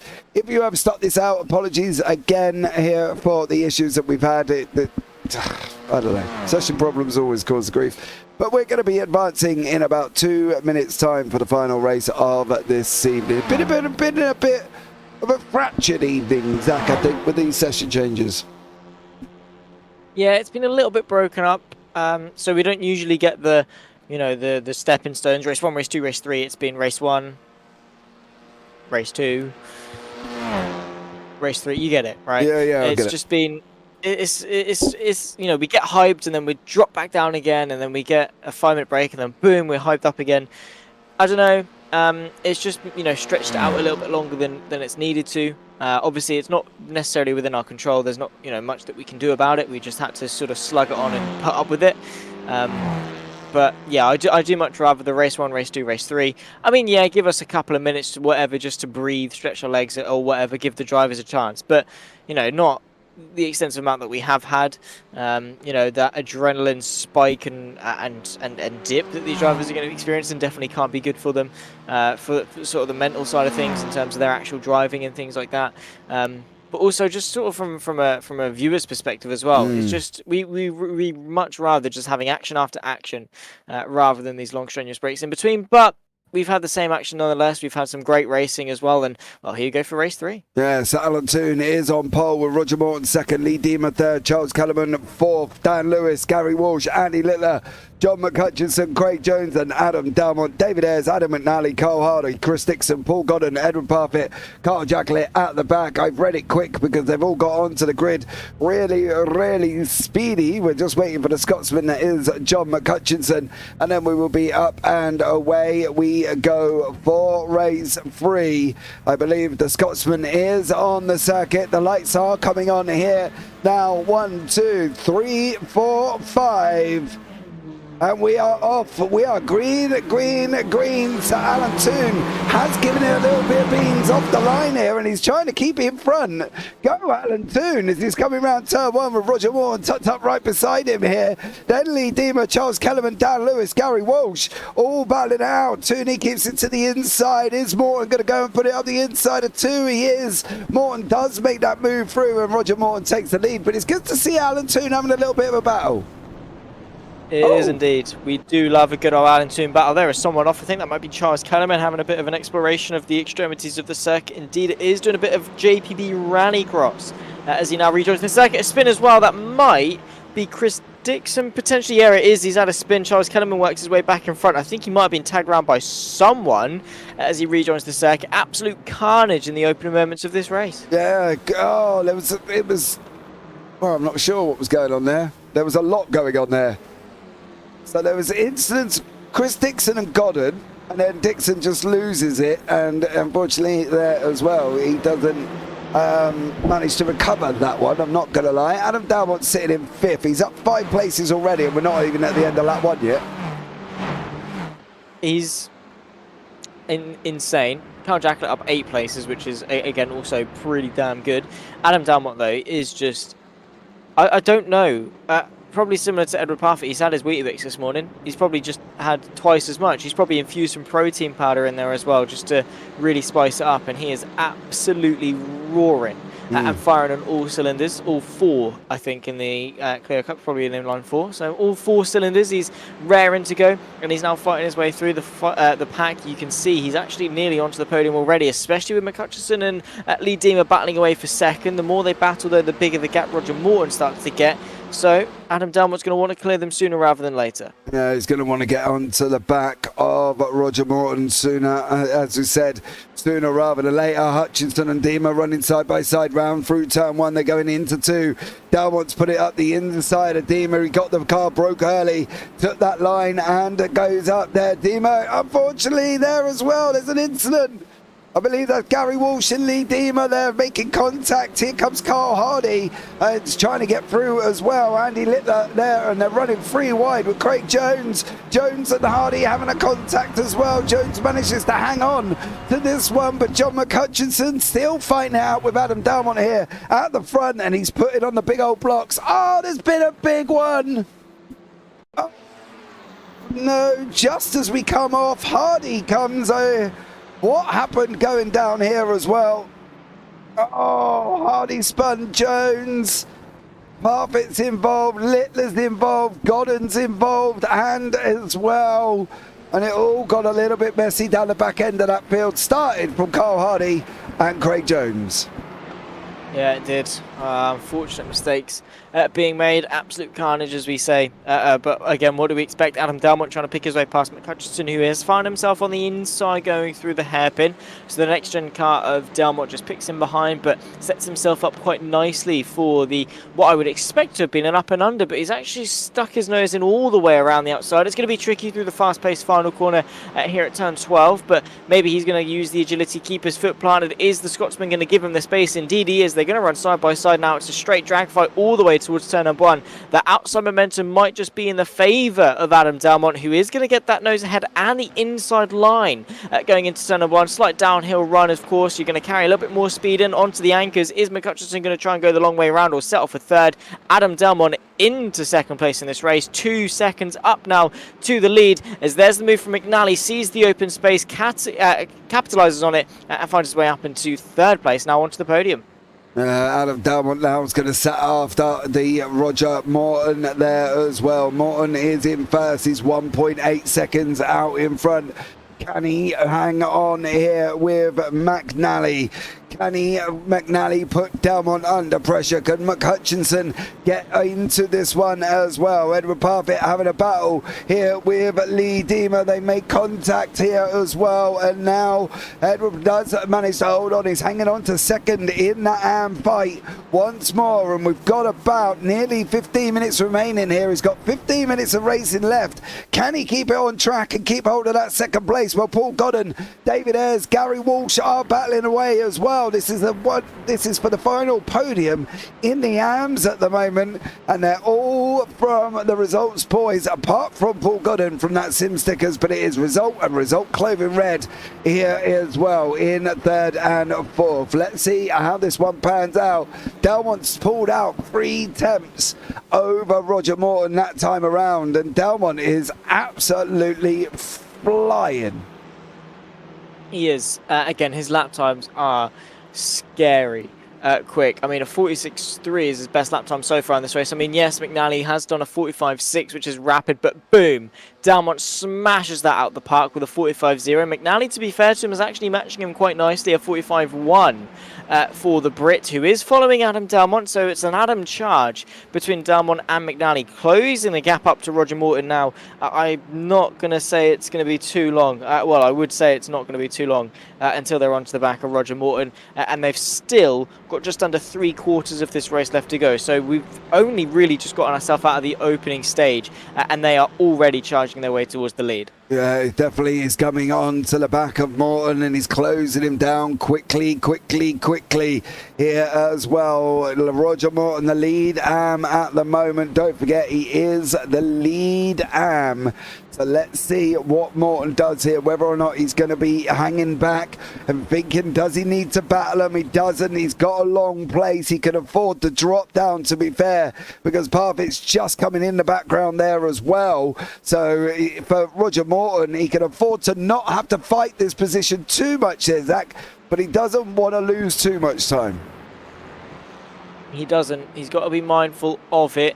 Of course, he's miles ahead of the next AM driver of Edward Parfitt, so not too much risk in that. He can afford to let all of these guys through and still win the AMs. Of course, naturally, as a racing driver, you're going to want to finish as high up as you possibly can.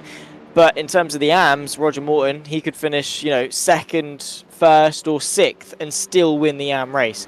So I'm sure he's got his priorities and things. Delmont obviously has his as well. And he's going to be hoping that McNally doesn't really have the same luxury of finding a way past like Delmont did. But with so long to go, McNally might find himself through. In fact, actually, Roger Morton could eye himself up for a counter-attack for the lead. I think he might actually be able to go for it. Yeah, he's going, almost put it side by side down into turn one there. Thought better of it, backed out a little bit. That allowed McNally to get right up the alongside Morton here, and Morton does make it.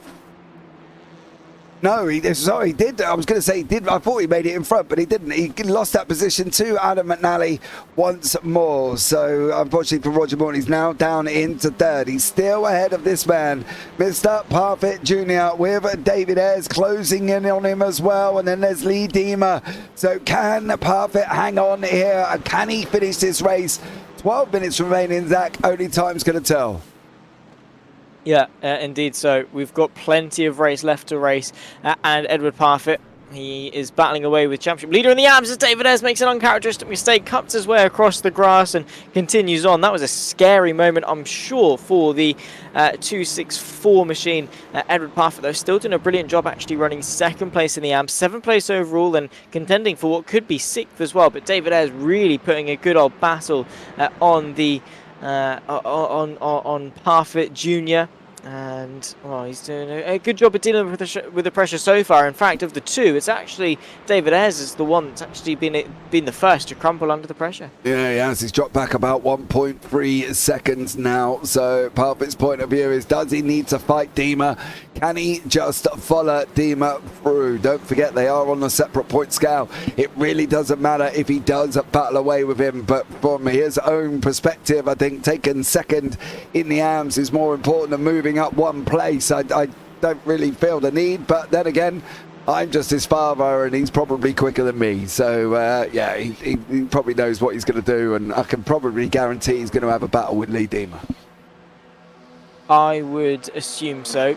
Again, easily to easy to get into that that habit. Again, he's got David Ayres behind him, and if Deemer's holding him up, no offense to Deemer, but it's going to be better to get rid of him, get him out the way, and get that car between yourself and your rival, so you can sort of bridge that gap and stay away from the pressure, as opposed to lifting off and staying behind him, just for the sake of the fact that he's a pro. If he's holding you up, get through, get past, get that car between you two. Otherwise, it's going to be so easy for Ayres and potentially even Walsh as well to close onto the back of them and start putting some pressure onto Parfitt. So he's going to have to act quickly. He sees the inside line there. Not only does he have to act quickly, though, here, James, he also has to, be quite careful and rational with how he's doing it. Because, while, yes, it's going to be beneficial for him to get through, it's going to be worse for him if he goes for it too quickly and ends up spinning.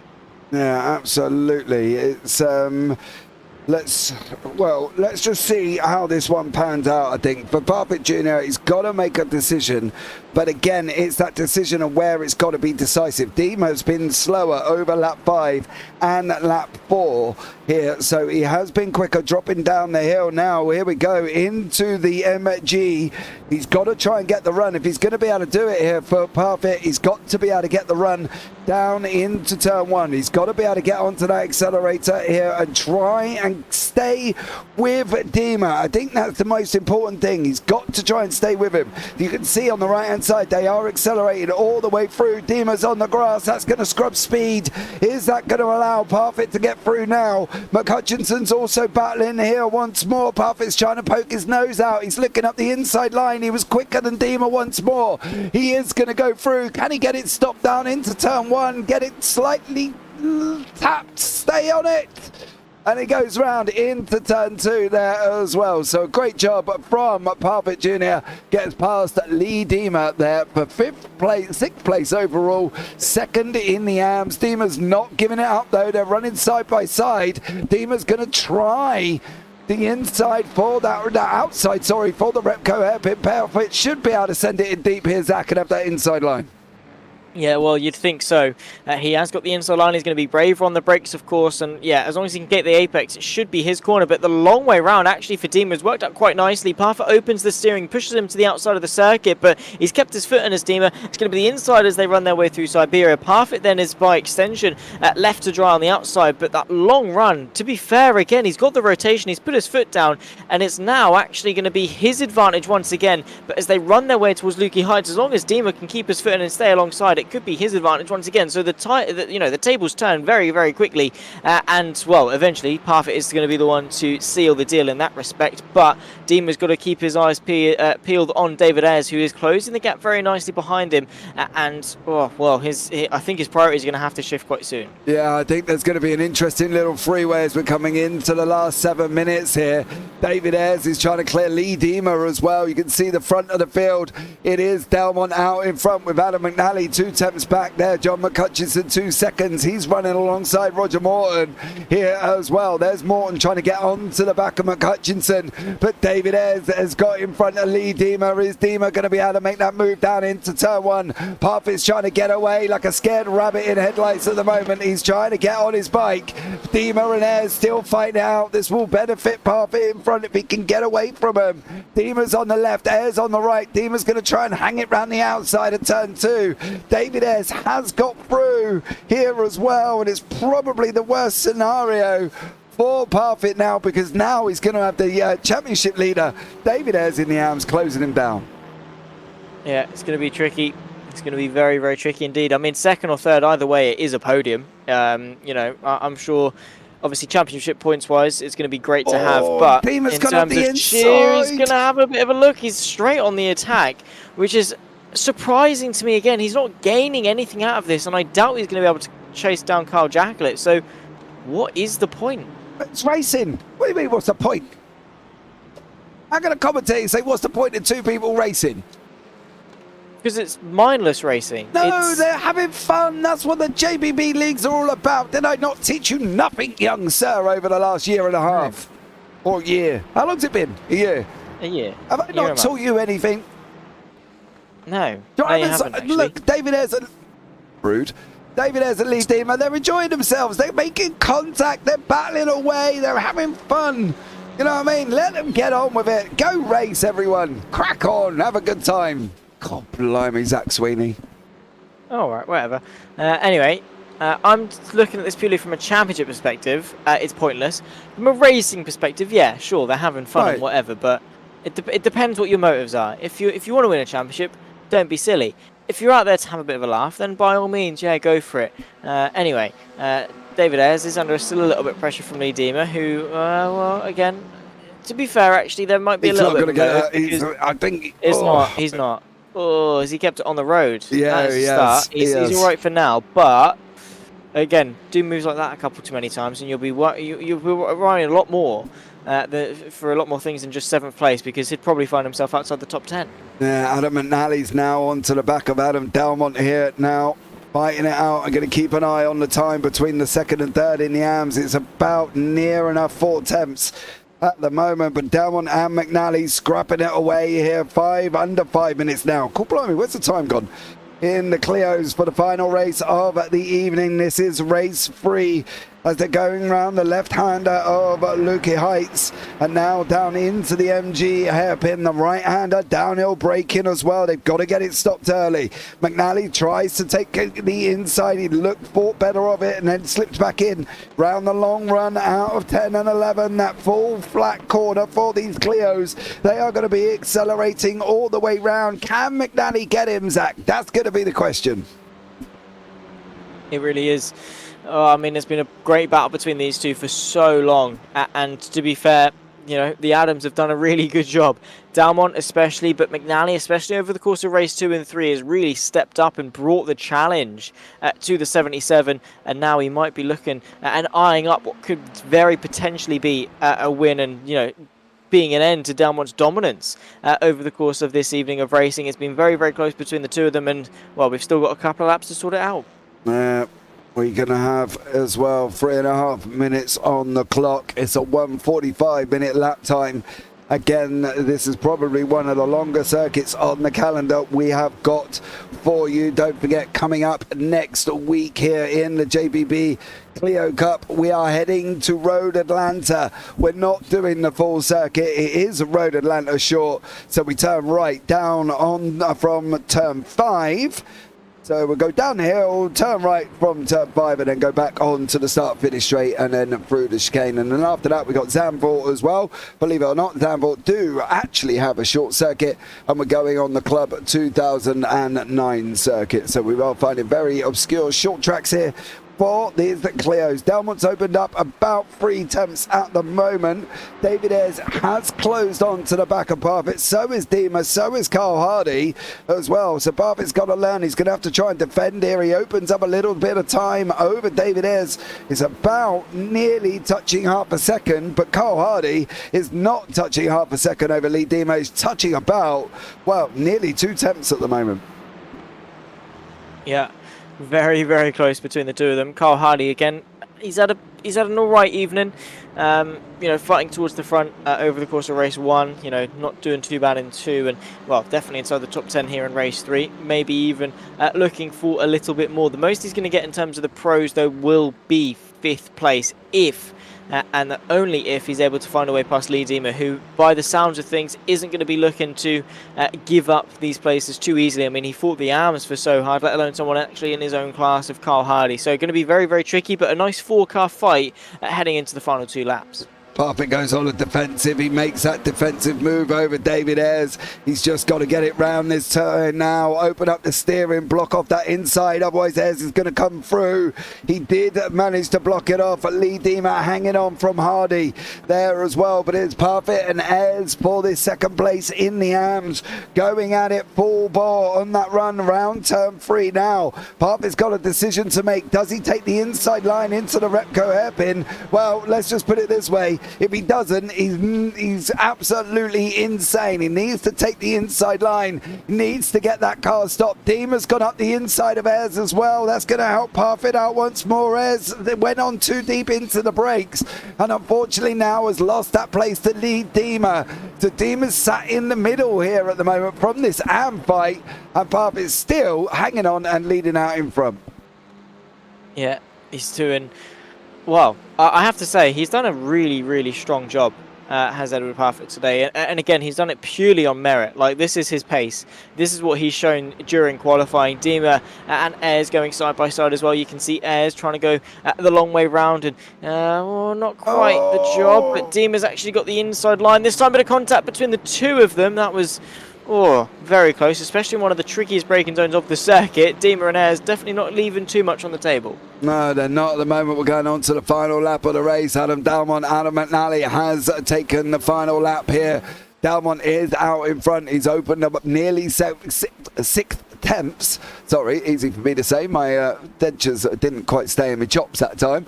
And he's now looking like a shoo-in. He is going to take the victory.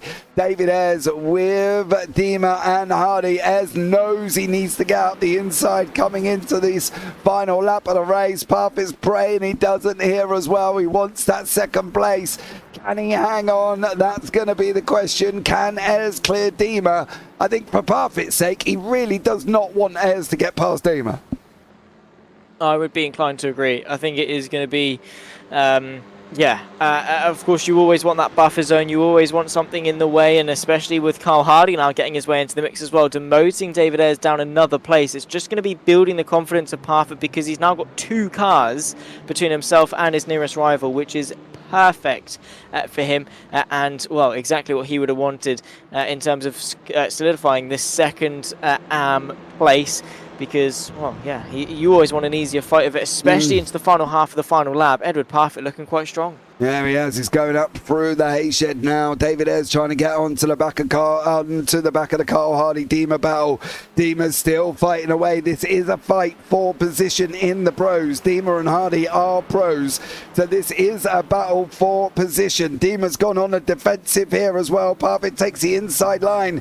Dima runs it in a little bit deep there. Adam Dalmont's coming over the line. He takes the win in the third race. Then Adam McNally, then John McCutcheon, Roger Morton and Carl Jacklett comes over the line. What's happening with these four? It is going to be Parfitt. I think it's going to wrap it up. David Ayres is going to try and go up the inside of Carl Hardy around the final corner. They're on that run down to the line. Parfitt's going to wrap up second in the AMS with David Ayres in third. Deemer's in the middle with Hardy there as well. Charles Kellerman just below that battle. Gary Walsh, Paul Godden, and then Craig Jones, Dan Lewis, Andy Littler, Chris Dixon will be one of the last ones over the line with Sir Alan Toon. So he did manage to hang on there to second place in the AMSAC. Not bad at all for him. Nah, not at all. Very proud. I'm sure you're very, very proud, Dan, as well. Roger Morton, that must be said, winning the AMS, did a brilliant job. Fourth place overall, and yeah, clear of the rest of the field. So really nice job from, to be fair, from the entire field. It's been a very tricky evening for some, quite a long evening as well, in terms of, gaps between races and things like that. Again, not really out, in their control or anyone's control, but they put up with it really well. Adam Delmont, a very deserved victor though. He's been on fire this evening. Yeah, he definitely has. Obviously, we've not had no Pete Newman here either. So Adam Delmont goes out and takes the victory with Adam McNally in second and John McCutchinson. That's your 1, 2, 3 in the pros. Roger Morton in fourth. Carl Jacklett in fifth there as well. Morton takes the victory in the AMS. Big shout out to Roger. Edward Barfitt gets second in the AMS. Stellar job with Lee Deemer in seventh. David Ayres wraps up the AM podium, eighth overall. Carl Hardy, Charles Kellerman, Gary Walsh, Paul Godden, Craig Jones, Dan Lewis, Andy Littler, Chris Dixon and Sir Alan Toon rounds out the grid. And we have got the wonderful Mr. Carl Jacklett in the booth this evening. Carl, how are you, sir? Yeah, I'm great. I'm always great. I know. I really enjoyed that. It was a good evening of racing. I know it was a little bit fractured with the errors within the sessions and such, but overall it was a good night, wasn't it? Yeah, that last race. 9 places in lap 1. Yeah, well, you gained 12 overall, Carl, so that's not bad at all, is it? No, I was very pleased indeed. Absolutely flying. Yeah, it was definitely an interesting evening, you know what I mean? It's been a mixed evening. You got a podium in race 2 as well, the third place in race 2. So, overall, you can go away chuffed as bits. Yeah. Race 1 was a disappointment with the penalty, but never mind. Well, we know race 1. We're not sure if we're going to include the scores yet. I think there's going to be a conversation with me and Craig Jones after this. Yeah, I would think probably not. But yeah, absolutely great. Really enjoyed it. Some of the races were a bit lonely towards the end. Big gap in front, big gap behind, but just kept my head down and my meds are working. I'm not making so many mistakes. Yeah, things are good. Yeah, definitely are as well, Carl. Thank you so much for joining us this evening, young sir. Anyone you want to shout out before I let you go? Yeah, I'm going to shout out to my daughter, Alice. She lost her dog yesterday after many years. So we're all a bit broken-hearted here. But he was a lovely dog. Whopping great big Doberman, biggest Doberman I've ever seen in my life, but the most gentle giant you could possibly meet. Well, there you go. For Carl Jacklett, thank you so much for joining us, sir, and we look forward to seeing you as the season goes on. Yeah, looking forward to it. Bring it on. Yeah, it should be a good one. Yeah, thank you very much. Ciao. Bye. Right, let's have a chat with Mr. John McCutchinson here as well. Third place in race 2 there, race 3 there, John. I know it's been a bit of a rough evening changing sessions over, but have you enjoyed yourself? Brilliant, James. It's absolutely brilliant new series. Last week was absolute chaos and brilliant. I loved it. This week's a wee bit calmer, but really, really good. I'm enjoying it. Yeah, it's been an interesting one for you. Third place in race 3. You were having some nice little battles there at one point as well with the likes of Roger Morton, Adam McNally and Adam Delmont. Get your elbows out, John, there. Get your elbows out. I'll get my elbows out, you know me. But I'm still finding my feet. So once I get used to it, I didn't realise it was open set up until 5 minutes before quali. So the guys have told me they're using a setup, so I'll need to get that and see how it is.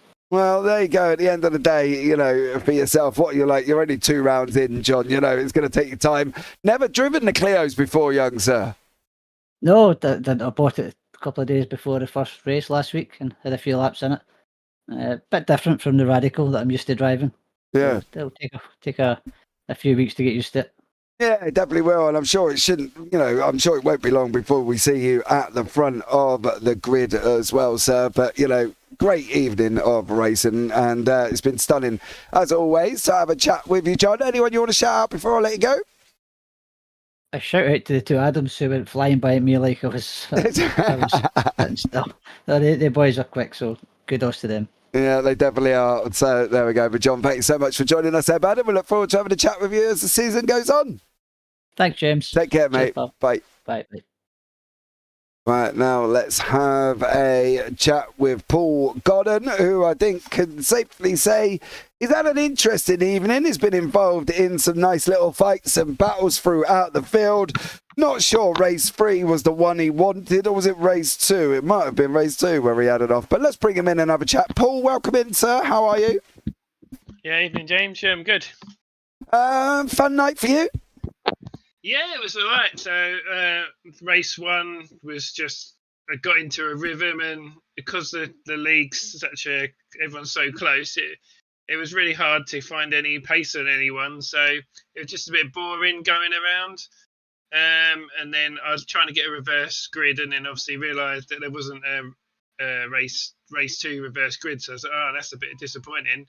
But it turned out I was going to put back on the random grid in exactly the same place I would have been anyway. So I thought, right, let's give it and have some fun. And I was having a great battle with some of the pros and some of the AMs, and I knew where I needed to be, just ahead of David. Unfortunately, I think I got turned around with 1 lap to go. I watched it back a few times, and I think he just didn't realise I was up on the inside of him, maybe. But once it spun off, and luckily the new grass stopped me going miles away, so I could drive back on and continue with not too much damage. But it was just one of those things. And then race 3 was going really well, having a good little battle, and then I ran in the back of someone when there was an incident on the hairpin. Yeah. Got front end damage, and I just lost like 5-6 kilometers an hour down the straight. And struggled with loose car turning right. So, and that was it really. So I just had to try and keep the pace up and finish where I could. And yeah, it was an enjoyable evening. It was a bit different to, I don't really get on too well with this track, but overall it was race 2, having the battle with everyone just made it another great evening. Yeah, it was Carl Hardy and Craig Jones, and then Andy Littler got caught up in it because he couldn't turn in because Craig and Carl come running through, and then unfortunately for you, you were coming at it as well. So it's always going to be difficult when you're all going down and there's incidents in front of you. But Paul, thank you so much for joining us there, bud. Anyone you want to shout out before I let you go? Yeah, shout out to obviously all the drivers in the league because they make it great, and they actually dragged me into their chat as well during race 3, which was a bit carnage, but it was nice to hear what was going on and feel part of it rather than being on my own in my own little chat. So that was nice for I think Carl dragged us in, so that was nice. And then lastly, yourself and the team for putting on a great job on the series. I know we had like an issue tonight, but these things happen, and we'll just go on to the next one and try again. Absolutely. Well, thank you so much, Paul, for joining us, and look forward to chatting to you as the season goes on, buddy. Yeah, cheers. Thank you. Take care. Right, now we're going to have a chat with Mr. Adam McNally, second in race 3, been around the battles all evening. Adam, welcome in, sir. How are you? Great. Had a great night of racing, apart from the incident with Carl race 2, which is a bit unfortunate. But still got P6 from it. I think Carl died, so feel a bit guilty, but wouldn't apologise afterwards, all good. Well, I think that's the thing at the end of the day, as you know, as long as we're all adults about it and we can all just go, my fault, you know, my bad, you know what I mean, at the end of the day, that's probably the best way of handling it. You know, it's been an interesting evening. We know it's been a bit of a fractured evening for some people as well, but you got 9th in race 1, And then obviously with you making it up with your second at the end, did you think you were going to get hold of Mr. Adam Delmont? At one point, I had a look, but he sort of blocked us off. And then after that, to be fair, I was just pushing so hard to keep up with him. And then I think I dropped from 0.3 off him to 0.5. And I was just trying to outbrake myself a little, and just the gap kept growing a little bit more and a little bit more. And that's, to be fair, I knew he'd won it. Yeah, I think the problem is when Delmont seems to get out in front, he seems to just pull away and go for it. So, but look, at the end of the day, it's been a great night of racing. Phillip Island has delivered here as well. Going on to next week, it's going to be a different entity altogether next week because we're heading off to, hold on, I've lost the Road Atlanta. Road Atlanta short, aren't we? Yeah. So, it's the short version. Yeah, it's the short one, mate. Oh, I do like Road Atlanta. I actually don't mind the short version as well. It should be interested in these cars. Well, I suppose it saves a massive death into the final chicane off that big long back straight. Yeah, well, you've still got the chicane. You just haven't got the big long back straight. You have got a back straight, Yeah. but at the end of the day, we're definitely not going to put the Clios at Spa or Nordschleife. You know what I mean? It's a bit too long there, Adam. But thank you so much for joining us there, bud. Anyone you want to shout out before I let you go? Yeah, just a big shout out to everyone who organises it all the drivers who turn up, make it fun. But I would like to say Carl Hardy's trying to charge us for the full price of a Clio, and I don't think that's fair. No, I don't think that's fair either. I don't think he lost that much, did he? I don't No. believe he lost that much of it. I think there was a couple of bumpers. I think that's probably about it, mate. Argue with his insurance. Thank you, Adam. Take care, buddy. Right, cheers. Right, and now we can have a chat with Mr. Adam Delmont. I think we can all agree Adam has had a great evening of racing, taking the win in race 2, taking the win in race 3 as well. Adam, welcome in, dear sir. How are you? Good evening, chaps. I'm good. I'm hot. Don't get me wrong. It's rather warm, but yeah. Felt mega tonight. Mate, you were on it. You were absolutely flying. Yeah. What'd you do? I felt on it, bro. Did you wake up and have your Weetabix or something? I think so. Whatever I've done today, I need to make note of for next Monday. Anyway, that's what I should do. Yeah, write your menu down and everything you've eaten, mate. I'll tell you that much. Keep it there as well. If you've had a cheeseburger, have a cheeseburger next week. I'm not going to lie. But, look, to be honest, mate, it has been an interesting evening for everyone as well. What the situation, obviously, with you in the championship standings at the moment, pushing on with trying to get onto the back of Pete Newman. He's obviously not here. He's going to have a drop point of 0. It's going to be tough, isn't it? Yeah. I mean, I've made it hard for myself by having the two, not so good race 3s for the last 2 weeks. I mean, last week I jump-started race 3, so that completely ruined that. And obviously that's hurting me now. And obviously tonight, through mishaps, we may only count for 2 races. So, I think it's going to... stacked against me a bit. But going up against Pete, I've raced Pete on numerous leagues many times, and we've always had really good battles, but he's a tough nut to crack.